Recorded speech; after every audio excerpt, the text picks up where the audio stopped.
everyone, Nigel here with you, Nigel's Modelling Bench. Welcome back, part 37 now of the Lancaster Bomber B.III Dambuster.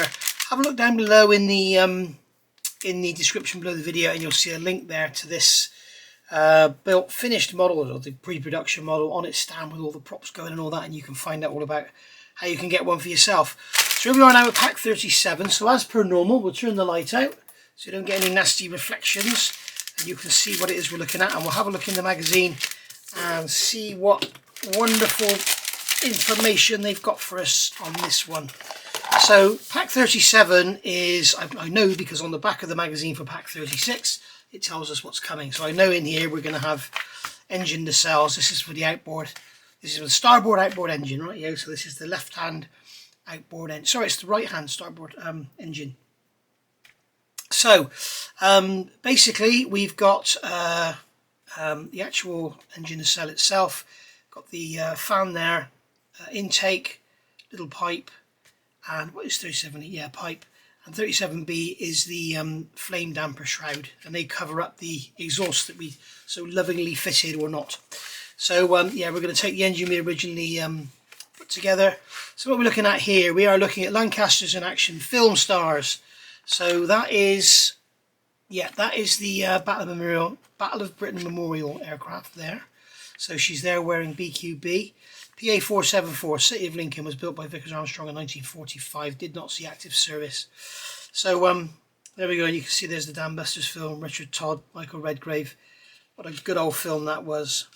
The film company was charged £100 per hour engine flying time. Wow. You wouldn't get them for that now. So Lancaster KB889. So this is over in Duxford. This Canadian-built Lancaster is now a prestigious part of the aircraft collection at the Imperial Museum at Duxford. So she's Canadian-built. She rolled off the assembly line of Victoria Aircraft Limited in February 45 and was among the first production batch of 300 Mark 10s ordered from Victory Aircraft. And the following month it was shipped across the Atlantic to Europe. So there we go. So that's the there's all the Canadian Mark 10s that we had. There you go. She's beautiful, isn't she? She's lovely. And then Carl Spaatz was a World War I fighter pilot who went on to command the US strategic bombing offensives against both Germany and Japan in World War II. Not a guy to be messed with by the sound of it. So quite some history there, and there he is with his band of merry men. And then that's what we've got coming in part 38. That's the other side, and we're going to do both of these in one video, you'll be pleased to know. So as per usual, we will do our normal and get the box open, and we will get our nacelle out. So that's plastic. Put the box on the floor for recycling, and then we'll get our parts out.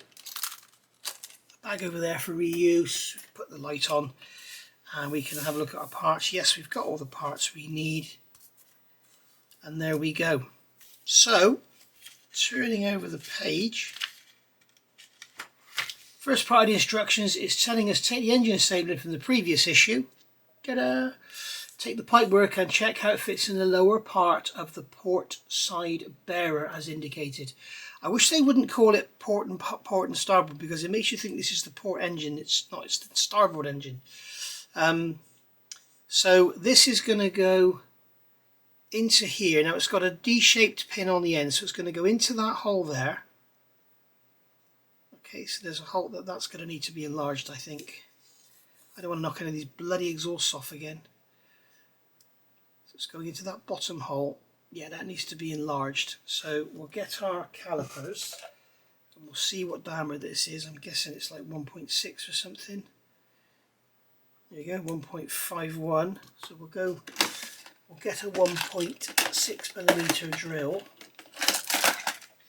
and we should be able to, because it's only a slight amount coming out, we may be able to twizzle it in our fingers without getting a pin vise out. There we go. Such a tiny amount to come out. It's basically paint, I think, coming out of there. So there we are. It's a 1.6mm drill, and now we should find that this part will fall in that hole. So it is going in this side, because we've got a round hole in this side and a D-shaped hole in the other. So it's going in through there, and it's going to go into that D-shaped hole. Where's my tweezers? It's going to go into that D-shaped hole in there, or not, as the case may be. There we go. So we can push that in, just like so, and that's gone all the way home. And we can grab a drop of super glue. I need to get some fresh super glue out back in a sec. Alright, so as you can see, I've just put a drop of super glue on there, and that will hold that in place. You can see how it fits. Goes back like that. Okay. Not that it even matters because it all gets hidden. So now we're going to take the flame damper shroud and the nacelle. 4 pegs fit in the holes in the corner of the rectangular opening. Apply a little glue if necessary. So we can look at these and we can see which way it goes. It only goes on one way. You can see the pins are kind of at a tangent to the surface. Yeah. So you can see that because of the shape, it's the top, it's that way round, which is a shame because they got the sprue gate. They've put the sprue gate on the top. If they put it on the bottom, it would have been invisible, but they've put it on the top, unfortunately. Now be very careful, make sure all these 4 pins are engaged, because it's sort of going in on an angle, if you know what I mean, because it's all like a tangent. There we are. That's gone in there. So what we can do now, to save making a mess on the outside, we can just put our super glue on the inside and have it all looking lovely.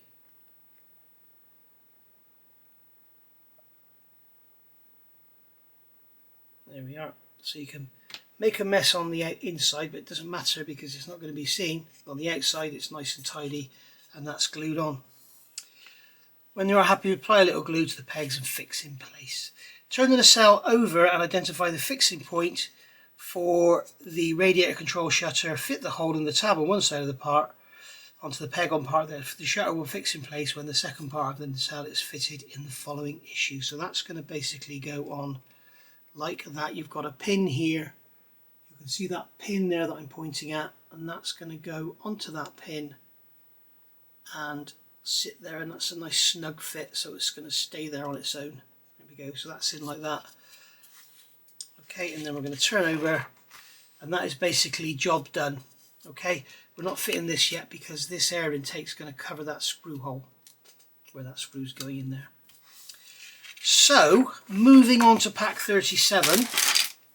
So we've got our engine nacelle and our engine there. So sorry, moving on to pack 38, not 37. We can cut the plastic off the top. Get our box out, and then the bag can go on the floor, and we'll have a look what we got in here. So we have our parts. Issue 38. Following a last minute check on the assembly, we advise you not to use any glue when fitting the carburetor intake, oil cooler intake, nacelle fairing and oil cooler intake steps 4, 6 and 7. In issue 39, the operation of the motor is tested. The parts can be glued in place after testing. That's telling, isn't it? Right, so basically what we're going to do here is look at the magazine first, because I was going to go straight into the construction then. ED888 Mother Mike Squared. Lancaster ED888 flew over 140 missions and survived the conflict to be struck off charge in January 47. Blimey. And there she is with her crew, with 103 Squadron. Wow. September 44, so this is like 80 years ago. There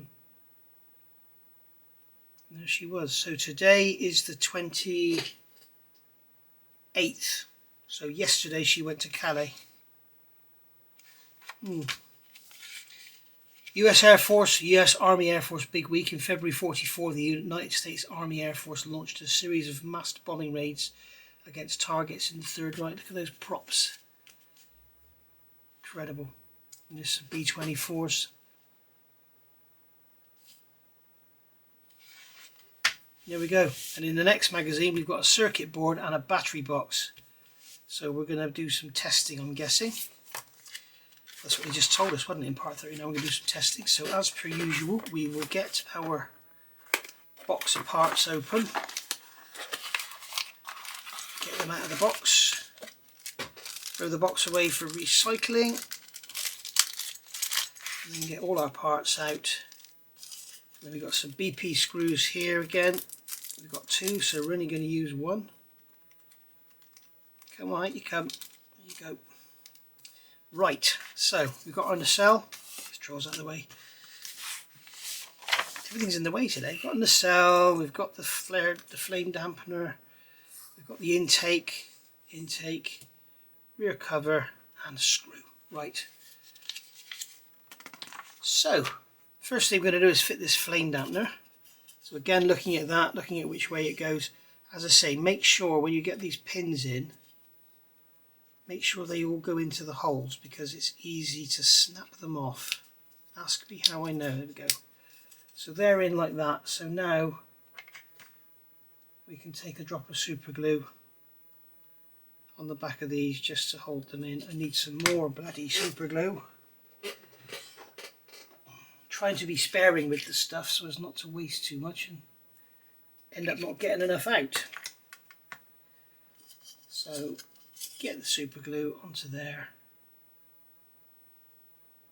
drop on there like that.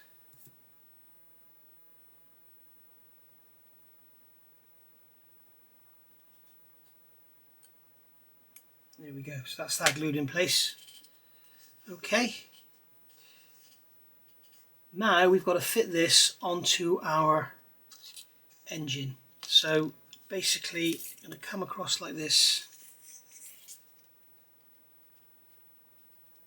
make sure the wire doesn't get tangled up. We've got these 2 big steps in here for this bulkhead to go into, so make sure the exhausts go into their slots.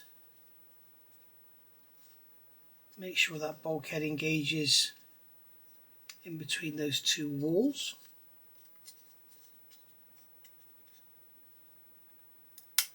There we go, that's gone in. It's probably breaking those exhausts off as we're looking at it. I'm guessing that's gone in. Needed a pretty good squeeze to get that in there. As you can see now, all this detail work we've done, it's all just getting covered up. Where did that... Right, it's on the other side. I wonder where that radiator flap went. Okay, and then we're going to do the same on this side. So this is going to come together. We've got pegs and holes and all sorts. So not forcing anything. Okay, so those exhausts have got to somehow go into there. There we go. They sort of, they're angled downwards, so they have to sort of hook into those holes, if you like. Yeah, and that rear one's just broken off again, and I really couldn't give 2 hoots. It can go over there, it can go back in the box. Every time I touch the bloody thing, it falls off. I don't even know why they bothered putting them on there. So it's looking like this bulkhead doesn't want to go in, so we're going to push that forward. This is awkward.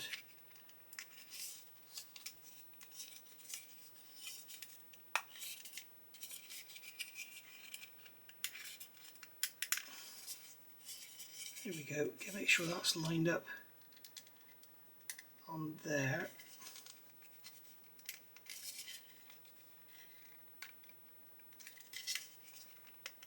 What's stopping that going together?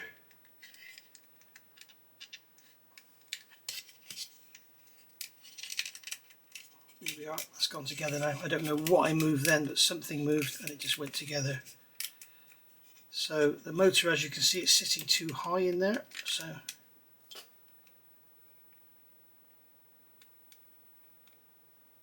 I cannot believe that this is just not going to work, guys.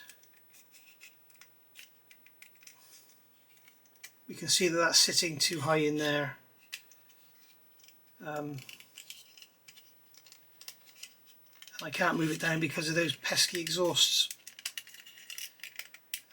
This is just, there we go, we kind of got it somewhere now. But I can't get the prop on because the boss on the back of the prop is the same size as the hole in there. and the prop just falls off anyway. I don't know what they're going to do about that. They're going to have to give us new backs, I think, to press on tighter with a smaller boss on it. Sure of it. Okay, so take the engine nacelle assemblies, check that all the pegs are fully located in the firewall, fit the nacelle assemblies on either side, engine that a small pegging part fits into the hole in the tab on the shutter. A screw hole in part A37 aligns with a socket in part A, it just goes on about how everything aligns. And as you can see, that's all together now. So what we're going to do is grab a screw and put the screw into there. I'm going to turn that in, and we're not going to over tighten it. We're just going to, there we go, just enough to hold it all together. And then we're going to put this, hang on, this was the one,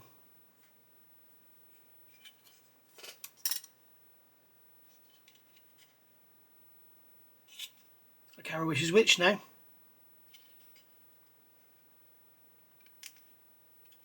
I'm assuming that was the one from the last magazine.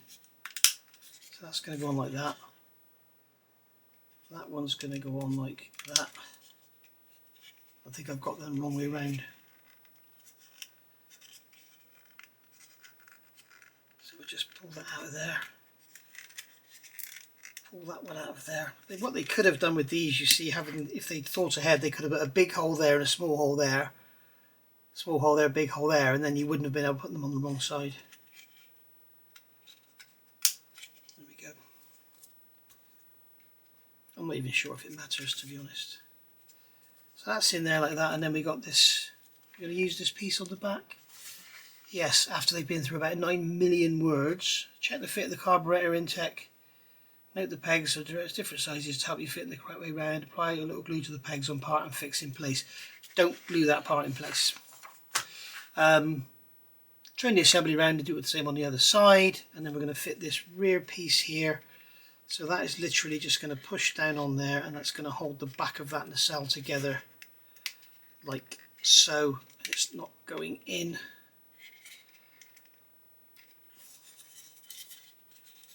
It's not going in on that side. So let's try and put it on that side first. What is wrong there? Something is stopping it going into that hole.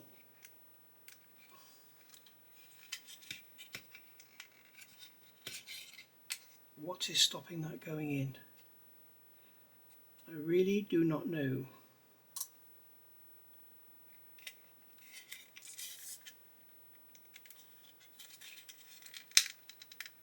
I don't really like forcing things. Let's measure. So we have 2mm, so I know I've got a 2mm drill here. Here we go. So we'll run that drill down there. And that is 2mm easily. So something here is wrong.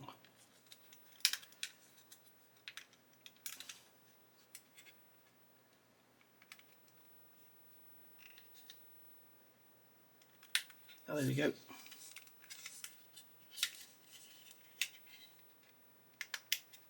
There we are, that's gone together. There we are, that's all together like that. As I say, the motor looks like it's sitting way too high. That's all the exhaust broken off. So that's what was causing it. So you may as well just break all those exhausts off, let them all fall out. And as you can see then, you can get your motor central. So they are a complete and utter waste of time. In fact, we'll put those in a little baggie on their own. Got a spare baggie here. I'll put them in after. You don't need to watch me do that, do you? So we've broken all the exhausts off of that side. What I'm going to do now is just, they don't want to break off on that side. It was only this side that was causing the problem. And it's not something we've done wrong, guys, because they fitted the exhaust at the factory. And now, as you can see, we get the motor down central. And now what we're going to do is push the intake onto the front and not glue it.